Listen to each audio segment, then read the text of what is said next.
বাংলাদেশি ইকোনমিটাকে সবাই অনেক বেশি কনজিউম করতে পছন্দ করি আমরা, সেটা যেটাই হোক। সো কনজাম্পশন ড্রিভেন যদি কোনো কোম্পানি থাকে, দ্যাট ইজ ইম্পর্টেন্ট। সেটা হইতে পারে কোনো ক্রিম, সেটা হইতে পারে কোনো ফুড, হইতে পারে যে কোনো কিছু আর কি।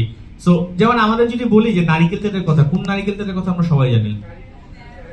Parachute, right? আমাদের দেশে 100টা যদি নারিকেল তেল বিক্রি হয়, 90টার মতো মনে হয় প্যারাশুটই বিক্রি হয়। সো প্যারাশুট কে বানায়? মেডিকো।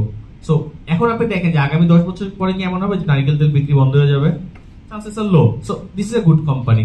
এরপর যদি ধরেন লাস্ট এক্সাম্পল, যে আপনি টয়লেট ক্লিনার হিসেবে চিন্তা করেন, টয়লেট ক্লিনারের সবচেয়ে কমন নাম কোনটা?